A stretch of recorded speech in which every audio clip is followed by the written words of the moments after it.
Mesdames, Messieurs, bonsoir. À la une de cette édition, la campagne américaine mise en orbite après le retrait de Joe Biden et la progression sondagière de Kamala Harris. Donald Trump revient sur le devant de la scène à la faveur d'un entretien avec Elon Musk. Nous reviendrons ensuite sur le choix du Premier ministre qui devrait être l'actualité récurrente en France de ce mois d'août avec le nom de Valérie Pécresse qui est désormais évoqué.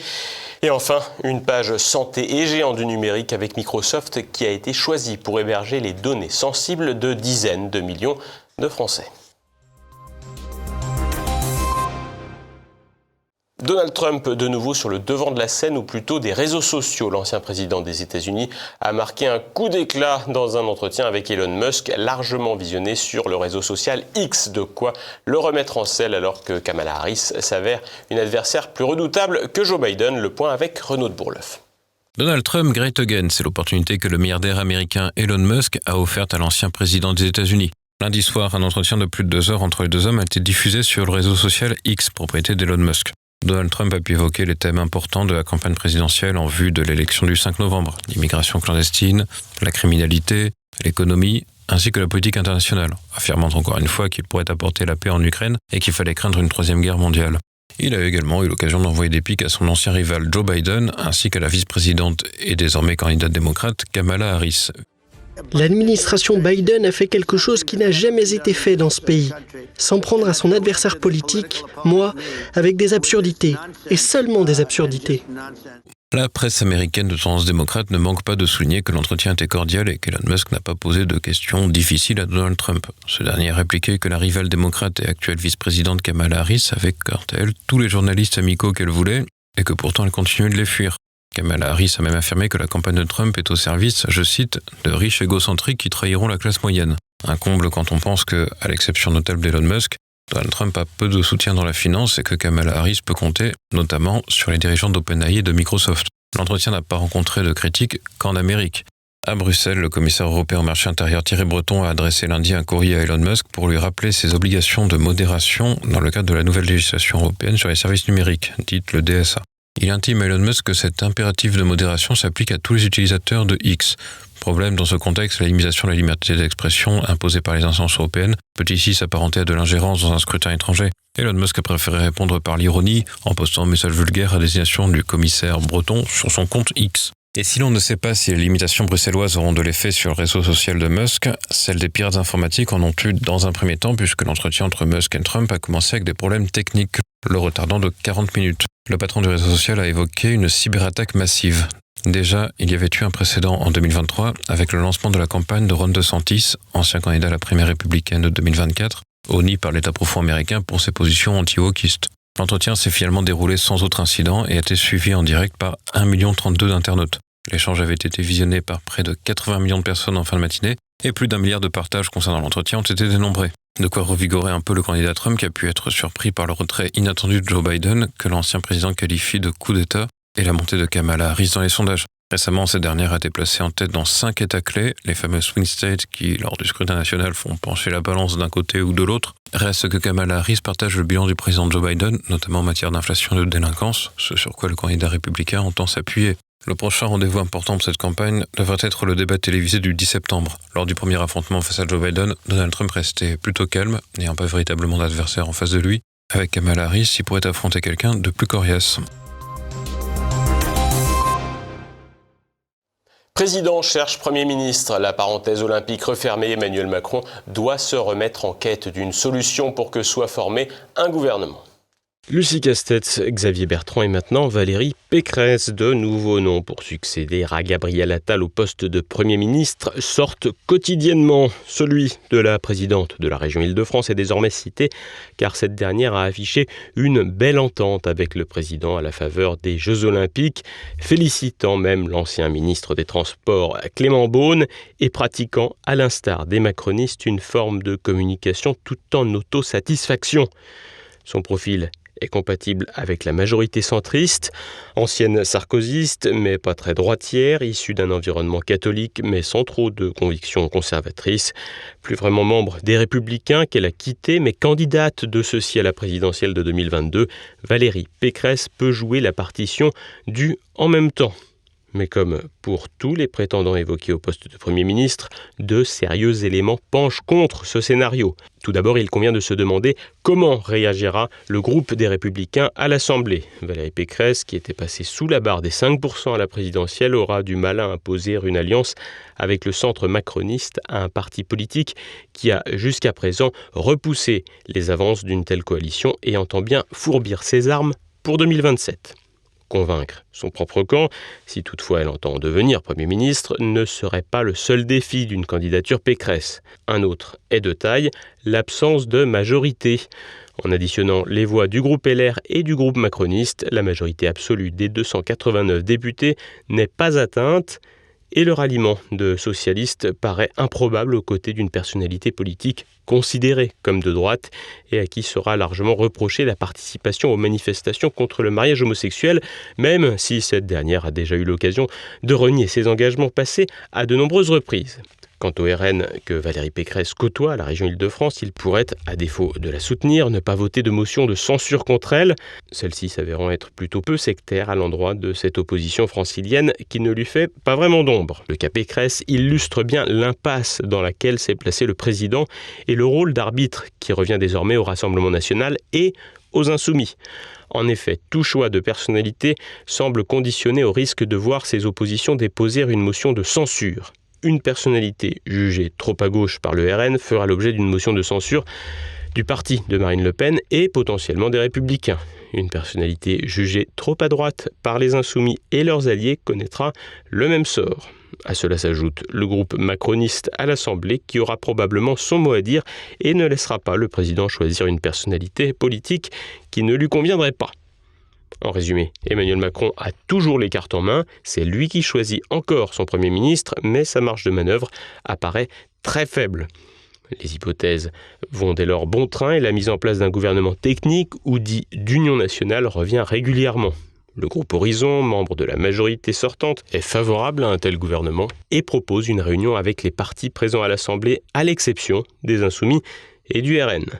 Mais pour arriver à un tel scénario, il faudra une explosion du nouveau Front populaire, ce qui semble pour l'heure peu probable, sinon avoir une polémique poussée les alliés de LFI à se retirer sur la question israélienne par exemple. Une hypothèse qui pourrait aussi se dérouler consisterait en la nomination d'un Premier ministre voulu par Emmanuel Macron, un chef de gouvernement qui ne plairait pas aux oppositions, qui l'évinceront via une motion de censure. Le président demanderait alors aux oppositions de proposer quelqu'un et le sketch pourrait se répéter plusieurs fois, avec toujours en toile de fond la possibilité de dissoudre dans 10 mois. Votre santé entre les mains d'un géant du numérique américain. L'entreprise Microsoft a été choisie par nos dirigeants pour héberger les données sensibles des Français. Quels sont les risques d'une telle décision? Réponse avec Lucas Chancerelle. Ils savent tout de vous, ou presque tout. Depuis mars dernier, l'entreprise de Bill Gates, l'américain Microsoft, a la responsabilité des données concernant votre santé. En plus des inquiétudes suscitées après la panne informatique générale du 19 juillet dernier, c'est avant tout la sécurité quant à la détention de ces datas qui inquiète. Le député européen RN Virginie Joron l'avait d'ailleurs vertement déploré. On voit que c'est Microsoft qui a mis la main sur nos données de santé, que ce soit au niveau national ou au niveau européen.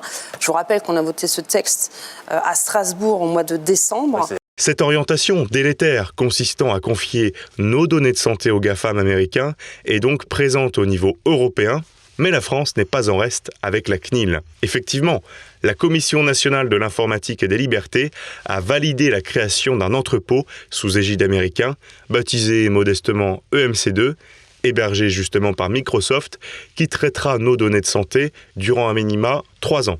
Face à cela, une pétition a été lancée par l'entrepreneur du numérique souverain, Thomas Fauré. Cette pétition, qui a atteint plus de 10 000 signatures et dont le titre est « Sortons nos données de santé de chez Microsoft », est justement adressée à Marie-Laure Denis, présidente de la CNIL. Par ailleurs, plusieurs recours devant le Conseil d'État ont également été lancés pour attaquer la décision. En réponse à ces mises en cause, la CNIL rétorque qu'aucun prestataire potentiel, parmi les opérateurs de cloud français ou européens, ne propose d'offres d'hébergement répondant aux exigences techniques et fonctionnelles, je cite. Alors, Bertrand Leblanc-Barbediem, président de Souveraintech, répond à ces allégations de la CNIL. C'est complètement inconcevable que ces données-là soient hébergées sur des serveurs américains. D'autant plus qu'il est prévu que les données de tous les citoyens de l'Union européenne soient elles aussi hébergées sur des serveurs américains Microsoft. Alors il y a une sorte de moratoire, on a dit non mais on va réfléchir finalement, on va essayer de voir si on n'a pas un hébergeur français, ce qu'on appelle un hébergeur de données de santé qui soit capable de le faire. Il y a des hébergeurs de données de santé qui sont capables de le faire en France et ce marché-là a été non pas attribué, il a été donné sans appel d'offres à une entreprise et il sera un jour intéressant de se demander dans quelles conditions et au bénéfice de qui. Et cette décision a d'autres conséquences. En effet, Microsoft étant une entreprise américaine, elle soumet de facto la France aux lois extraterritoriales. Ainsi, en raison du Cloud Act, une loi fédérale américaine sur l'accès aux données de communication, même les données françaises peuvent transiter jusqu'aux États-Unis car Microsoft est une entreprise américaine. L'inquiétude fait donc consensus. Même les médias mainstream comme l'Express semblent s'en émouvoir. Reste à savoir si la France pourra s'émanciper du géant américain ou si elle est désormais prisonnière de ses griffes. Une chose est certaine, en l'absence de volonté politique, peu de chances de voir ces données à l'abri sur un système souverain, une priorité selon Thomas Fauré. C'est que j'ouvrirai un appel d'offres pour réhéberger les données de santé, le Health Data Hub des Français, sur des systèmes souverains qui respectent le Secnum Cloud. Voilà, le Secnum Cloud, c'est la norme édictée par l'ANSSI, l'Agence nationale pour la cybersécurité. Et passons à présent à l'actualité en bref. Encore une attaque au couteau outre-Manche. Lundi, en plein centre de Londres, une femme de 34 ans et sa fille de 11 ans ont été blessées à l'arme blanche. La fille a été hospitalisée dans un état grave, mais son pronostic vital n'est pas engagé. L'agresseur, âgé de 32 ans, a été rapidement maîtrisé puis arrêté. Selon les premiers éléments de l'enquête, la piste terroriste est écartée. De plus, il n'y aurait pas de lien avec les manifestations de colère qui ont secoué le Royaume-Uni après le meurtre de 3 petites filles fin juillet. Toujours est-il que ces attaques au couteau sont en constante augmentation en Angleterre, tandis que le nouveau Premier ministre Keir Starmer préfère fustiger ce qu'il appelle les voyous d'extrême droite et attaquer les réseaux sociaux. Son traitement des manifestations lui a tout de même valu une rapide chute de popularité. Selon un sondage YouGov, 49% des personnes interrogées estiment qu'il a mal géré la situation. Une catastrophe biblique. Ce sont les mots employés par le maire de Marathon en Grèce pour qualifier l'incendie monumental se propageant en direction de la capitale Athènes depuis dimanche. Le front des flammes, long de 30 km et mesurant parfois jusqu'à 8 mètres de haut, a déjà provoqué l'évacuation des banlieues nord-est de la cité antique. Le Premier ministre grec Kyriakos Mitsotakis a interrompu ses vacances. La France, elle, a annoncé qu'elle dépêcherait sur place un hélicoptère Super Puma ainsi que 180 sapeurs-pompiers. Anti-flic est soutenu par la police. Lundi, le préfet de police des Bouches-du-Rhône a affirmé dans un courrier son soutien au député LFI du département Sébastien Delogu qui a déposé plainte pour harcèlement en ligne. Les 2 plaintes ont entraîné l'ouverture d'une enquête du parquet de Marseille pour menace de crime ou délit contre un élu. Petite victoire pour Anticor. Lundi 12 août, le tribunal administratif de Paris a ordonné le réexamen de la demande d'agrément de l'association spécialisée dans la lutte contre la corruption et pour l'éthique en politique. Les services du Premier ministre, qui avaient suspendu l'agrément en juin 2023 pour des motifs politiques évidents, devront donc statuer sous 15 jours. Dans un communiqué, le tribunal administratif de Paris a estimé que le non-renouvellement de l'agrément d'Anticor, qui la privait en partie de ses financements, avait, je cite, porté atteinte de manière suffisamment grave et immédiate à l'intérêt public.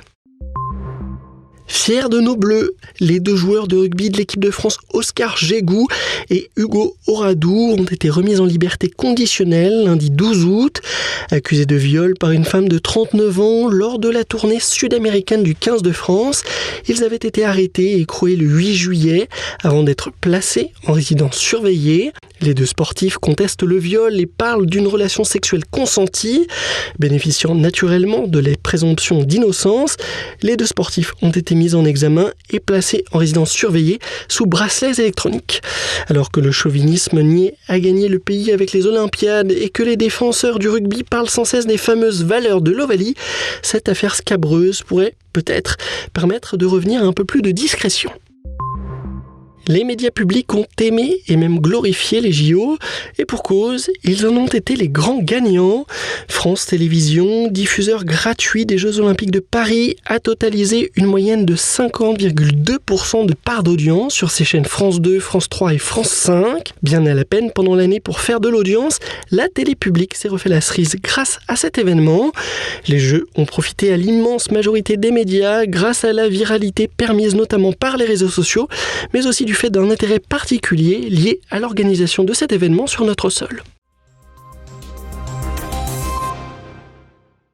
C'est la fin de cette édition. Ce soir, vous avez rendez-vous avec votre émission à la française. Merci de votre fidélité et rendez-vous demain pour un nouveau journal.